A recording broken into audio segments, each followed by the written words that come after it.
Sisi tuliogombea mwaka 2020 tulijeruhiwa na uchaguzi ule sana kwa sababu ya mifumo isiyo rafiki ya kiuchaguzi. Kwa hiyo tunaunga mkono 100% swala la reform.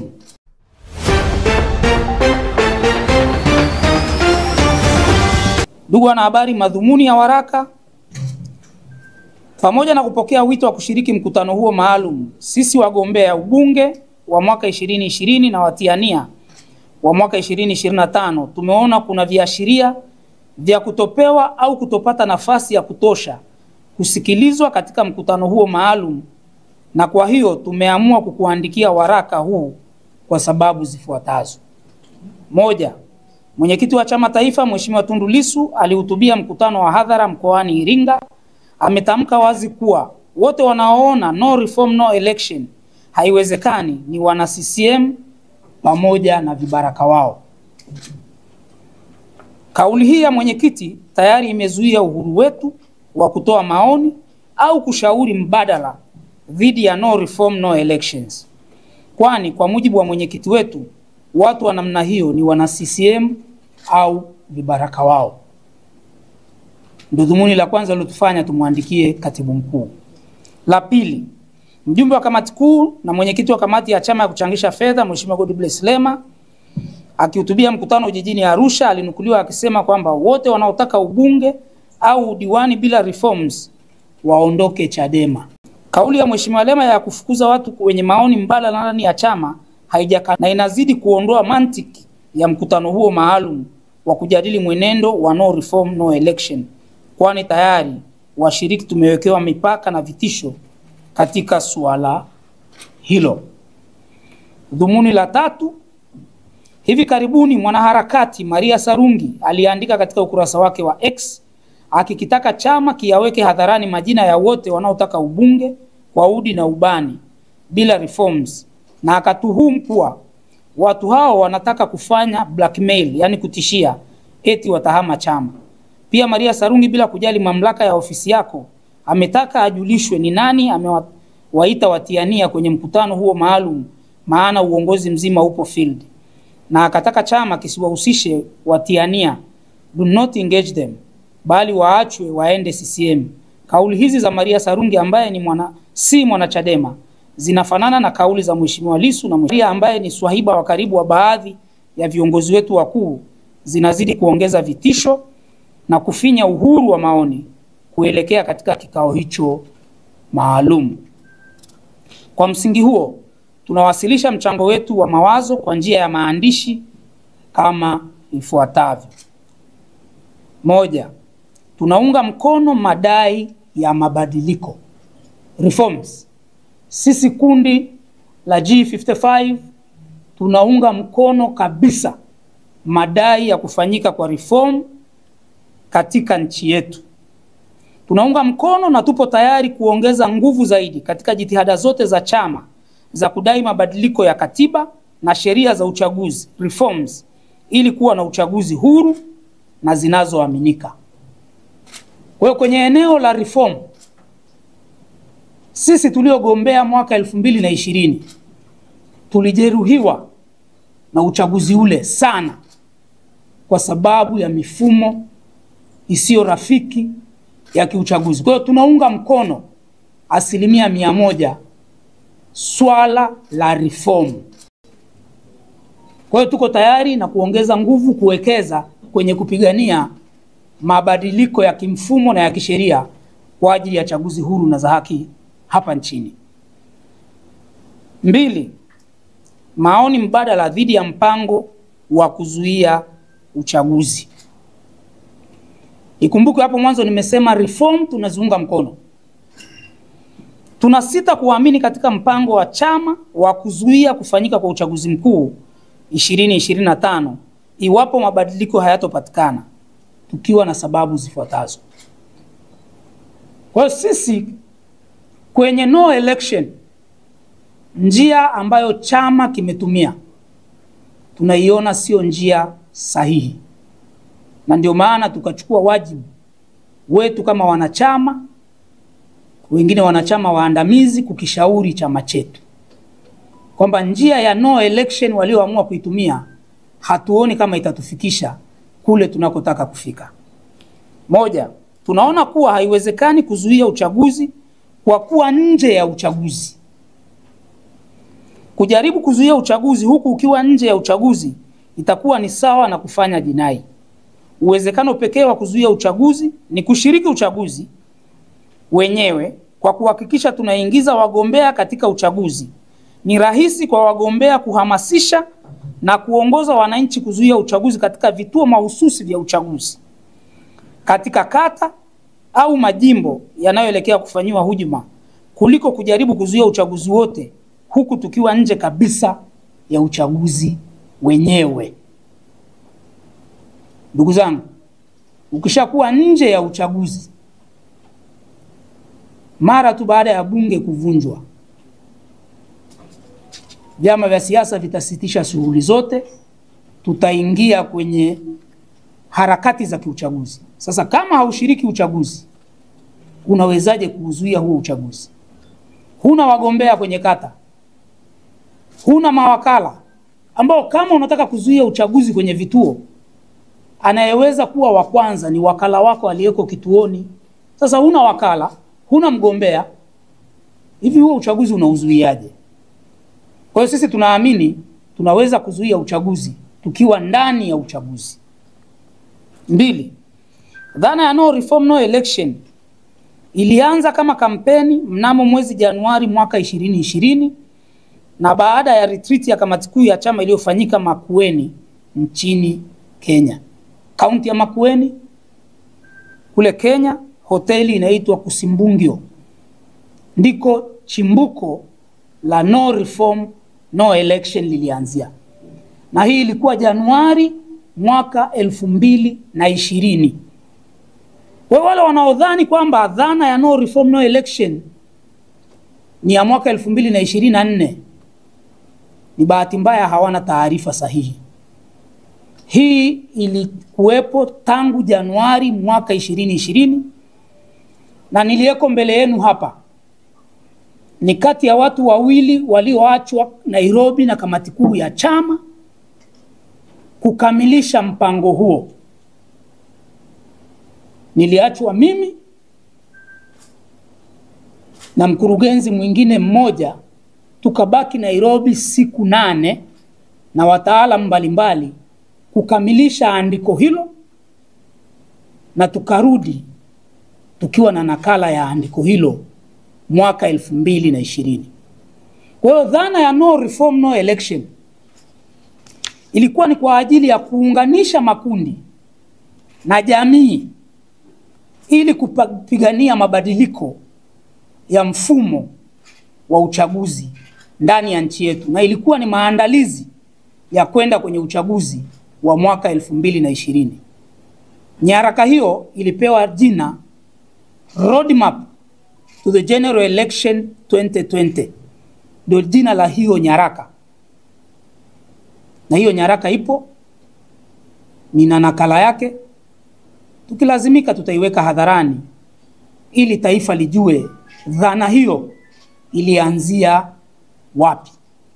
Kwa hiyo wale mnaofikiri ni kitu kimeanza juzi 2024, kwa kweli hicho sio sahihi.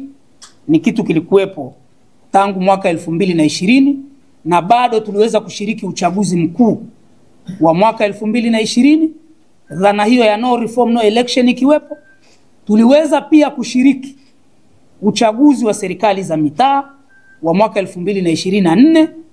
Dhana hiyo ya no reform no election ilikuwepo, na hata tamko la kamati kuu la tarehe 11 Disemba mwaka 2024 la tathmini ya uchaguzi wa serikali za mitaa, mimi nilikuwepo. Ukisoma lile tamko la maandishi, hakuna mahali tuliweka hiyo dhana. Na hata ukisikiliza hotuba ya mwenyekiti wa wakati huo, Mheshimiwa Mbowe, alisema tukifika mwaka 2025 wakati wa uchaguzi, kama hakuna reform, chama kitafanya maamuzi sahihi. Ndio ilikuwa kauli. Hakusema tutazuia uchaguzi. Kwa hiyo wale wanaojaribu kusema hii ilifanyika wakati wa mwenyekiti Mbowe, ni kweli. Mwenyekiti alikuwa Mbowe, makamu wake alikuwa Mheshimiwa Lissu, wajumbe wa kamati kuu akina Mheshimiwa Heche walikuwepo na tulikuwa nao Nairobi. Lissu aliondoka Ubelgiji akaja Nairobi wakati huo kule Kusumbungio, kaunti ya Makueni nchini Kenya. 3, kwa muda mfupi uliosalia hatuoni uwezekano wa kutekeleza kwa ufanisi mkakati wowote madhubuti wa kuzuia uchaguzi. Tayari uchaguzi wenyewe umeshaanza, zoezi la uandikishaji wa wapiga kura limeshakamilika na limefanyika mikoa yote nchini. Kwa hiyo kama tulikuwa tunataka kuzuia uchaguzi, tulipaswa tuanze kuzuia hata zoezi la kuandikisha. Sasa kila kitu kimeshafanyika, iliyobaki ni kampeni, kuteua wagombea, watu waingie kwa debe. Sababu ya 4 ni kwa mujibu wa katiba ya Chadema ibara ya 4 inayohusu madhumuni ya chama. Dhumuni kuu la chama ni kuongoza dola na kutekeleza madhumuni mahususi ya kisiasa kama yalivyoainishwa katika kifungu cha 4.1, madhumuni ya kiuchumi kifungu cha 4.2 na madhumuni ya kijamii katika kifungu cha 4.3. Kwa hiyo kushiriki uchaguzi ili kuongoza dola ni sharti la kimsingi la katiba ya Chadema. Dhumuni la kwanza la chama hiki lipo kwenye katiba yetu, sura ya 4, madhumuni ya kisiasa 4.11 inasema kuhakikisha kuwa chama chetu kinashinda chaguzi za kiserikali na kushika dola kwa njia ya kidemokrasia ili kuleta maendeleo endelevu kwa taifa. Ni dhumuni la katiba yetu. Kwa hiyo Chadema sio pressure group.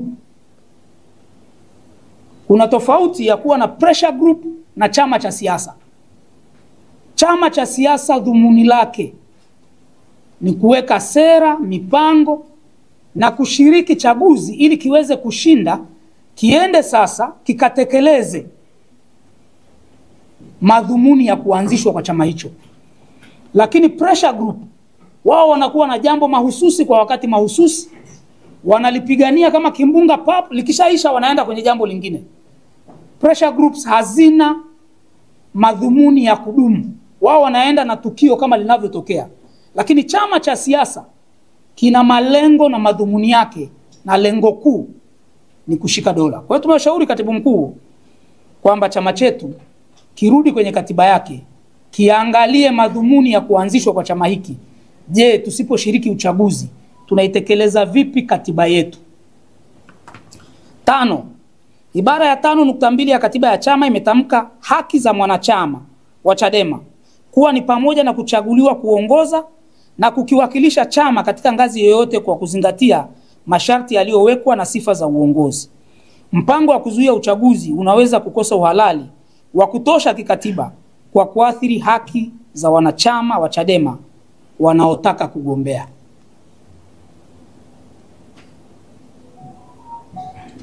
Hili kundi linawakilisha haki za wanachama wa Chadema wanaotaka kugombea. Katiba yetu ibara ya 5.2.2 imetoa hiyo haki kwa wanachama. Sasa tumemshauri katibu mkuu, pamoja na kupigania reforms, lakini kusema hatushiriki uchaguzi, wakumbuke pia wana infringe, wananyima haki wanachama wake ambao wanaona kushiriki uchaguzi ni sahihi. 6, ukiondoa chama chetu, mpaka sasa hakuna chama kingine hata kimoja cha siasa kinachounga mkono mpango wa kuzuia uchaguzi ikiwa reform hazitopatikana. Kinyume chake, kuna chama kimoja tu cha upinzani ambacho kinapigania reform, lakini huku kikiendelea kujipanga kushiriki uchaguzi. Vyama vingine hususan vile vya kawaida ya kutumika vimeendelea kutangaza nia yao ya kushiriki uchaguzi. Ndugu zangu, wakati dhana ya no reform no election ikiwa ni kuunganisha makundi na vyama vya siasa, viongozi wetu hatujaona wakifanya hiyo jitihada, au wamefanya imeshindikana. Hatuungwi mkono na vyama vingine, tumebaki wenyewe. Sasa hatuoni mantiki ya kutokushiriki uchaguzi wakati wengine wataenda kwenye uchaguzi, watahalalisha huo uchaguzi. Madhara ya kutokushiriki ni makubwa kuliko faida. 7. Viongozi wa dini na madhehebu yenye waumini wengi hapa nchini tayari wamehimiza na wanaendelea kuelimisha na kuhamasisha waumini wao kwenda kujiandikisha kwenye daftari la mpiga kura kwa ajili ya kushiriki uchaguzi. Hali hii inaashiria kuwa ni ama chama chetu kimechelewa au tayari kimekwama kupata uungwaji mkono wa wadau muhimu katika mpango wa kuepuka uchaguzi usio na reform. Tumeshuhudia viongozi wa dini wanakubaliana kama ambavyo na sisi tunakubaliana dhana ya reform. Tulisikiliza juzi wakati wa sherehe za Idi, Mufti alisema serikali, angalieni, sikilizeni kuhusu reforms. Kanisa Katoliki limekuwa likiendelea kusema kuhusu reforms. CCT wamekuwa wakisisitiza kuhusu reforms, lakini hakuna mmoja aliyejitokeza na kuhamasisha waumini wake wazuie uchaguzi. Sasa tunajiuliza, kama chama chetu kikiendelea na msimamo huo, tutabaki na nani? Maana wanachama wetu ndio waumini wa dini hizo, wanawasikiliza viongozi wao wa dini. Sasa hili ni kama wake up call kwetu, na ndio maana tumemshauri katibu mkuu, dhana ya kuzuia uchaguzi inaweza ikawa inapingwa kimya kimya na makundi makubwa katika jamii. Hawasemi, lakini kama wanahamasisha reform lakini hawawaambii waumini wao nendeni mkazuia uchaguzi, maana yake hawajakubaliana na sisi au hawajaridhishwa na ushawishi wetu kwenye eneo hilo. Kwa hiyo hii ni sababu ya 7 tuliyomwandikia katibu mkuu. Sababu ya 8, uchunguzi na uchambuzi wetu umeonyesha kuwa wadau wengi wa demokrasia wanaunga mkono madai yetu ya reform, lakini wanasita kuunga mkono mpango kamili wa chama chetu wa kuzuia uchaguzi iwapo reform hazitapatikana. Kwani hali hiyo inatafsiriwa kuwa ni karibu sawa na kufanya uasi au kuvunja katiba na sheria zilizopo licha ya ubaya wake.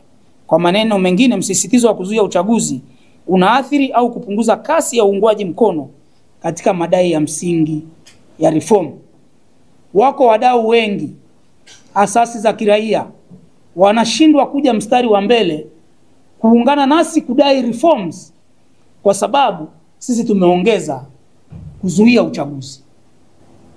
Angalieni asasi za kiraia zilizokuwa zinapiga kelele sana kuhusu reform. Baada ya sisi kusema tutazuia uchaguzi, ni kama wameweka break, wamepoa. Kwa sababu wanaona sasa hapa Chadema inataka kucross the line, kuzuia uchaguzi. Tumeitahadharisha chama na katibu mkuu kwamba warudi nyuma, watafakari ni kwa nini wadau hao muhimu ambao tumekuwa nao miaka yote leo ni kama wamepiga break, wameingia ubaridi.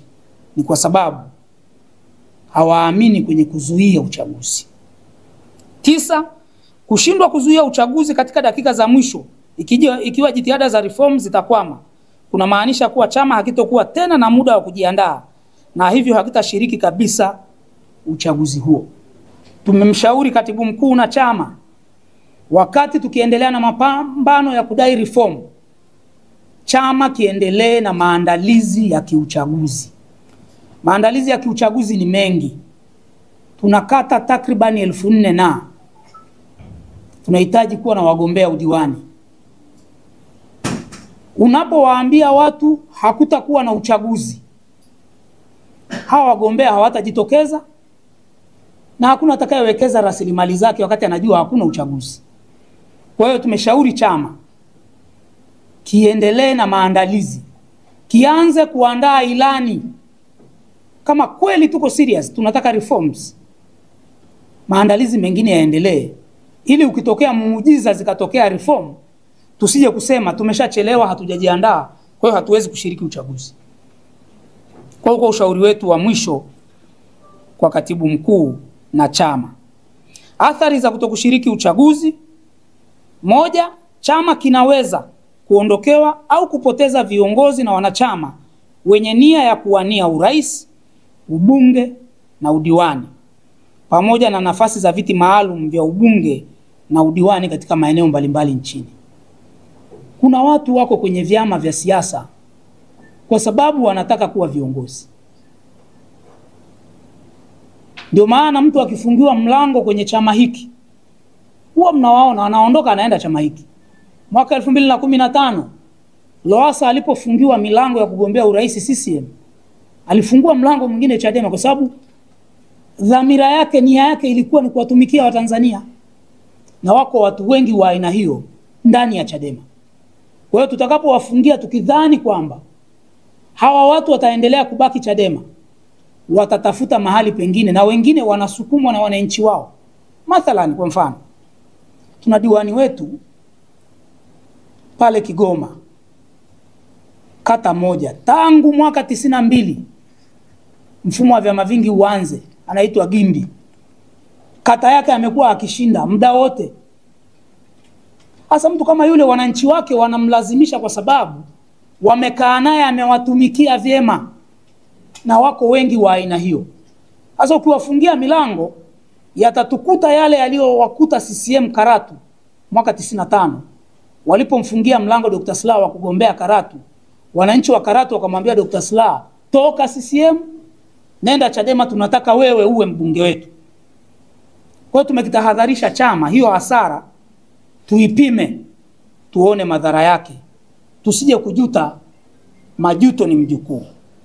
2, chama kitapoteza mvuto kwa umma, kitadhalilishwa kwa propaganda na hata kudhoofika.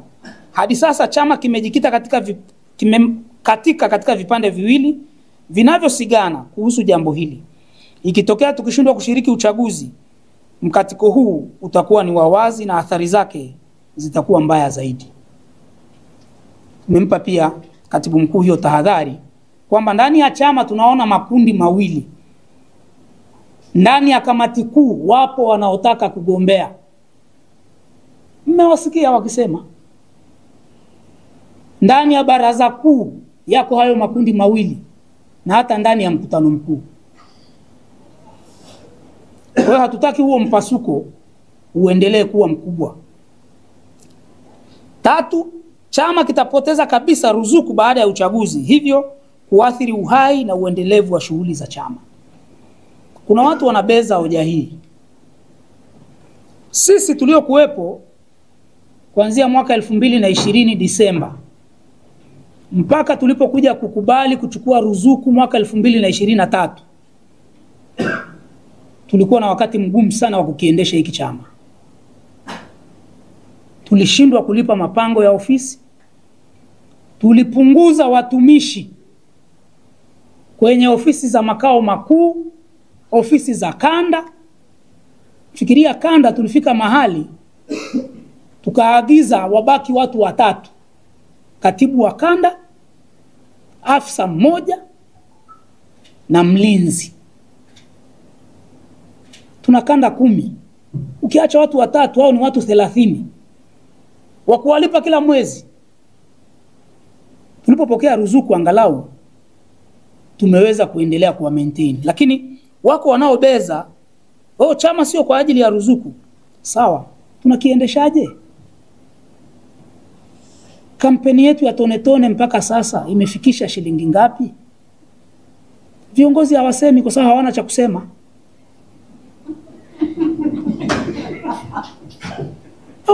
Ndio kweli. Sasa tufikirie miaka 5 tutaweza kuendesha chama kwa tone tone? Kwa hiyo tumekitahadharisha chama chetu kwa sababu tunakipenda. Wengine tumetumikia hiki chama tangu tukiwa watoto. Mimi nimaliza chuo kikuu, sijawahi kuajiriwa, nilikuwa Chadema mpaka leo niko Chadema. Sasa tunapoona hatari kwamba chama kinaenda kupotea, lazima tutoke mbele tuseme. 4, ari na hamasa ya wanachama kukichangia chama itakezidi kushuka, kwani wananchi hawataona faida ya kukichangia chama ambacho hakishiriki uchaguzi. Ndio maana hata kampeni yetu hii ya tone tone inakwama, kwa sababu watu wanajiuliza, hivi na wachangia Chadema sasa ili iweje wakati hata uchaguzi hawashiriki, ili waje watutoe kwenye makucha ya CCM? Sasa viongozi wetu tumewatahadharisha na kuwaambia kwamba tazameni hili kwa umakini, kwa sababu mtu anasukumwa, ana shilingi 1000 yake anaichangia Chadema kwa sababu anaona mwanga kesho nitapata diwani wa Chadema, hii michango ya ovyo ovyo itaondoka, nitapata mbunge wa Chadema atanitetea bungeni, nitapata rais wa Chadema ataenda kutatua kero na matatizo ya wananchi. Lakini leo Chadema anasema haishiriki uchaguzi. Kwa nini nichangie 500 yangu wakati watoto wangu wanakula mchicha? Bora niwaongezee dagaa. Kwa hiyo hatari tunaiona na tumekishauri chama. 5, kutoshiriki kampeni ya uchaguzi kutakipotezea chama fursa ya kukijenga zaidi. Maana haitokuwa rahisi kwa watiania kuwekeza kwenye chama ambacho hakiingii kwenye uchaguzi, maana hawatapata fursa ya kugombea. Ndugu zangu, chama cha siasa kinajengeka sana wakati wa uchaguzi. Na sisi Chadema ni mfano. Mwaka 1995 hatukuingia kwenye uchaguzi wa rais. Mwaka 2000 hatukuweka mgombea urais. Chama chetu kiliendelea kudhoofika. Chama hiki kimeanza kukua baada ya mwaka 2005. Tulipoamua kuweka mgombea urais, Mheshimiwa Freeman Mbowe akazunguka nchi nzima, tukatumia helikopta, chama hiki kikaanza kunyanyuka, na tangu wakati huo hakijawahi kurudi nyuma, pamoja na madhila ya mwaka 2020 ambao chama kilishatangaza haukuwa uchaguzi bali uchafuzi. Kwa hiyo tumewatahadharisha viongozi wetu watumie fursa ya kampeni kuendelea kukijenga chama, kuimarisha wanachama na kupigania mabadiliko kwa taifa letu. 6, kwa ujumla, kutoshiriki uchaguzi kutasababisha chama kupoteza uhusika na umuhimu wake kwa umma, relevance, hali inayoweza kufuatiwa na kuporomoka kisiasa na hatimaye kudhoofika kabisa. Hatutaki chama chetu kikawe dhoofu bin hali baada ya uchaguzi mkuu. Ndio maana tumeshauri chama kitumie fursa hii, na ni rahisi zaidi kuzuia uchaguzi ukiwa unashiriki kuliko ukiwa nje ya ulingo. Ushauri wetu, tujiandae kwa uchaguzi. Tumemtaka katibu mkuu na chama kama nilivyosema awali wajiandae kwa uchaguzi. Aidha, upo uwezekano wa kushinda uchaguzi wa 2025 na kutangazwa katika vikwazo vingi vya kikatiba, kisheria na utamaduni mbaya wa CCM wa kubaka demokrasia. Pamoja na hujuma na uonevu wote tuliofanywa katika chaguzi zilizopita, bado yapo madhaifu ya ndani ya kirasilimali na kimkakati yanayoweza kuondolewa, na hivyo kukifanya chama kiingie kwenye uchaguzi huu kikiwa na nguvu mpya na mikakati madhubuti ya kukabiliana na hujuma za CCM na serikali yake kwa kasi kubwa. Tukijipanga vizuri kimkakati, kushiriki uchaguzi kutatupatia fursa kubwa na nzuri zaidi ya kuzuia uchaguzi kirahisi kwenye vituo na maeneo mahususi yanayoelekewa kufanywa hujuma. Tunasisitiza kuwa ni ngumu na kwa kweli haiwezekani kuzuia uchaguzi huku tukiwa nje ya uchaguzi. 3, kushiriki uchaguzi kutatupatia fursa ya ziada ya tumia madhila ya uchaguzi katika kuwaunganisha, kuwachochea na kuwaongoza wananchi kuendeleza vuguvugu la kudai reforms kwa kishindo kikubwa zaidi. 4, kushiriki uchaguzi kutasaidia kuimarisha na kuendelea umoja na mshikamano wa chama, wanachama na wananchi, kutahuisha uhai na kuendeleza nguvu, hamasa na harakati za chama. Mabadiliko ni mchakato. Change is a process. Tumeshiriki chaguzi tangu mwaka 95 kwa tume hii, sheria hizi, uovu huu tuliwahi kufikisha wabunge 73. Tujiulize nini kilichochea chama pamoja na sheria kuwa hizo, tume hiyo mwaka 2015 kikapata mafanikio kiliyopata, kura za urais zilizotangazwa 40%. Nini kilikuwa kichocheo? Utaona kwamba tulikuwa na mgombea na wagombea ubunge sahihi. Tutumie vizuri fursa ya uchaguzi kwa kuweka wagombea sahihi, tutaweza kushinda uchaguzi. Hitimisho. Mheshimiwa Katibu Mkuu, tunaomba uzingatie kuwa tumetoa maoni na ushauri wetu huo baada ya ofisi yako kutualika kujadili ajenda ihusuyo hali ya siasa na mwenendo wa chama katika kudai uchaguzi huru zenye kuaminika. Kwa muhtasari wa maoni, ushauri wetu umejikita katika kuunga mkono madai ya reform, lakini wakati huo huo tukikisihi chama chetu kione haja ya kujiandaa na hatimaye kushiriki uchaguzi mkuu wa 2025 hata kama reforms hazitopatikana kwa wakati, kwamba kushiriki uchaguzi kutatuepusha na athari nyingi za muda mrefu za kudorora kwa chama, huku tukiwa pia na uwezekano wa kushinda au kuzuia uchaguzi kwenye maeneo au mazingira mahususi ya kiuchaguzi yatakayoelekea kufanyiwa uhuni, hujuma dhidi ya demokrasia.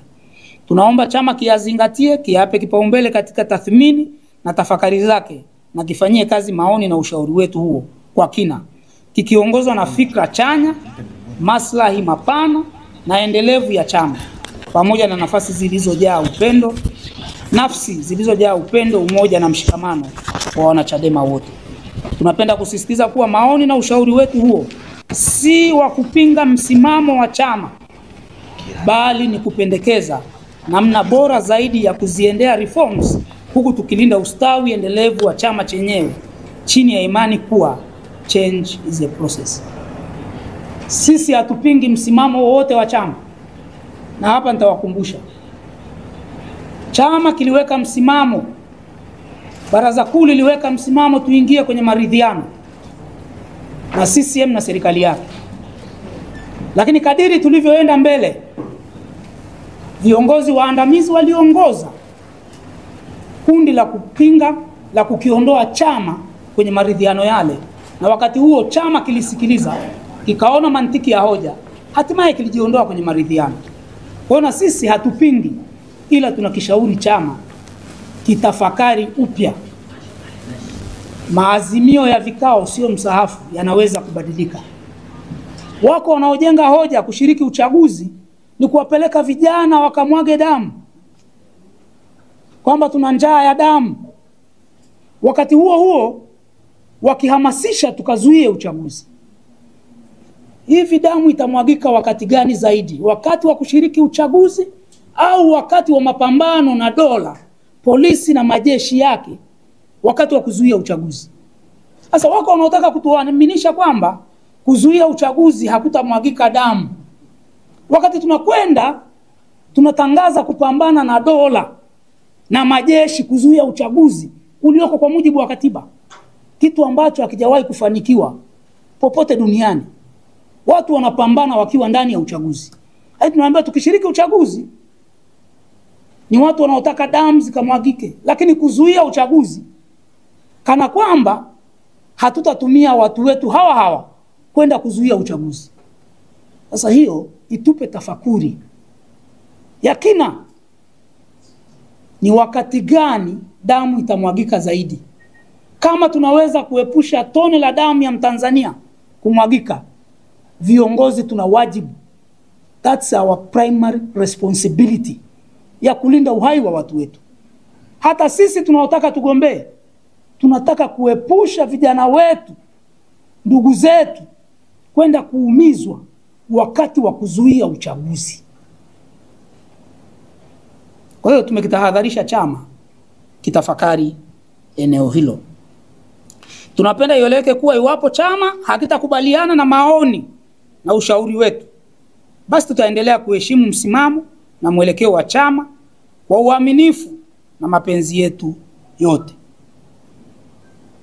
Tumeandika wale wanaojaribu kupotosha hawa ni waasi ni nini, commitment yetu ipo kwa maandishi iliyopeleka kwa Katibu Mkuu na tumesaini. Aidha, kwa kumalizia, tunafahamu sio wajibu wetu kutangaza, lakini kwa sababu tumekaa kwenye chama, tuna uzoefu, tuna connection. Tarehe 12 mwezi huu ni siku ambayo Tume ya Taifa ya Uchaguzi wanaenda kusaini kanuni za maadili kwa mujibu wa sheria ya uchaguzi wa rais, wa bunge na madiwani ya mwaka 2024 kifungu cha 162. Kinasemaje? Kwa madhumuni ya kusimamia uchaguzi wa haki, huru na amani, na baada ya kushauriana na vyama vyote vya siasa na serikali, tume itaandaa na kuchapisha katika gazeti la serikali kanuni za maadili ya uchaguzi zitakazoainisha maadili ya vyama vya siasa, serikali na tume wakati wa kampeni za uchaguzi na utaratibu wa utekelezaji wake. Kanuni za maadili ya uchaguzi zitasainiwa na a, kila chama cha siasa; b, kila mgombea kabla hajawasilisha fomu ya uteuzi; c, serikali; na d, tume, na zinapaswa kuzingatiwa na wahusika wote waliosaini. Mtu ambaye atakiuka masharti ya kanuni za maadili ya uchaguzi ataadhibiwa kwa mujibu wa kanuni hizo. Tarehe 12 vyama vinatakiwa vikasaini kanuni hizo. Na moja ya kitu ambacho kiko kwenye hizo kanuni, chama ambacho hakitasaini hizo kanuni hakitaruhusiwa kushiriki uchaguzi. Kwa hiyo tunawakumbusha na kuwasihi viongozi wetu, wakati tunaendelea na madai ya reforms, wasisahau kwenda kusaini hizo kanuni, kwa sababu ikitokea reform kidogo zimepatikana, hawajasaini kanuni, chama chetu hakitaweza kushiriki uchaguzi. Wasije wakatumia mwanya huu wakakimbia kwenda kusaini kanuni ili baadaye watugeuzie tena. Sio kwamba no election, hatuzuii uchaguzi, bali kanuni zimeshatutoa nje ya uchaguzi. Kwa hiyo tunawakumbusha mbele ya umma na mbele ya vyombo vya habari,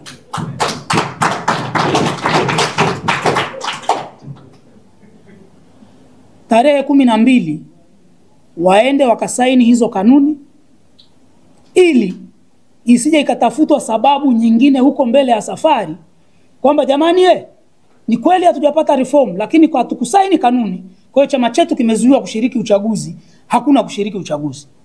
Tunawatahadharisha na kuwakumbusha mbele ya umma, na tunaomba waandishi wa habari mlifikishe hilo kwa maslahi mapana ya chama chetu na nchi yetu. Aidha, kuna viharakati vinaendelea vya chini kwa chini vya kujaribu kunyamazisha sauti kinzani, maoni tofauti. Tumeanza kushuhudia ndani ya chama chetu. Chadema tulioiishi miaka yote sio hii tunayoiona leo. Kuna dalili, kuna watu wanatishwa na wanatumia mbinu ya kupeleka maelekezo kwenye viongozi wa matawi, kwa sababu kwenye chama hiki ziko mamlaka mbili tu zinazoweza kumfukuza mtu wanachama: tawi lake au kamati kuu. Ndivyo katiba yetu inavyosema, ndio vyombo viwili vinavyoweza kumfukuza mtu wanachama. Tumeshuhudia kwenye matawi viongozi wanapelekewa maelekezo kwamba mtu yeyote aliyeko G55 anzeni kumwandikia barua, na tumeshaona mmoja ameandikiwa, yuko hapa, Asenga yupo, na yuko bwana Romanus aliyetangaza kugombea urais kupitia Chadema, na yeye ameshaandikiwa barua na tawi lake huko kwamba ajieleze. Tunakishauri chama chetu njia hiyo tunayotaka kuchukua kuipitia sasa sio njia sahihi. Tulipinga udikteta, tunaendelea kupinga udikteta ndani na nje ya chama. Tunawashauri viongozi wetu wanaohubiri uhuru wa maoni, uhuru wa mawazo. Viongozi wetu wamekuwa wabunge, mwenyekiti alikuwa mbunge, makamu mwenyekiti alikuwa mbunge, katibu mkuu amewahi kuwa mbunge. Ndani ya bunge walikuwa na maoni na hoja za moto kweli kweli. Walipotaka kuzuiwa na spika, kupewa adhabu, kutolewa nje ya bunge, tulisimama kama taifa kwamba maoni yao yasikilizwe, ushauri wao usikilizwe. Na ndani ya Chadema leo tunawataka viongozi wasiogope kusikiliza maoni mbadala. Maoni hayapigwi rungu. Maoni ni fikra, yataendelea kuishi leo, kesho na kesho kutwa. Kwa hiyo watu waachwe wawe huru, waseme kwa uhuru. Kama Chadema tukianza kuzuia watu wetu kusema, hivi mnataka wananchi wakasemee wapi? Hatutaki kuiga tabia za CCM kwamba mwanachama alihoji yule Malisa kwamba uteuzi wa mgombea urais au kufuata katiba ya chama, wakaagiza wilaya imfukuze wanachama. Hivyo vimelea tunaona vinataka kuja Chadema. Tunawasihi viongozi wetu wasikubali hayo majaribu. Ni hatari kwa uhai na ustawi wa chama. Ni hatari kwa ustawi na uhai wa taifa, kwa sababu tukianza kunyamazisha sauti ndani ya chama, tutakapoikosoa serikali tutaambiwa, mbona kwenye chama chenu mlipokosoa mlifukuzana?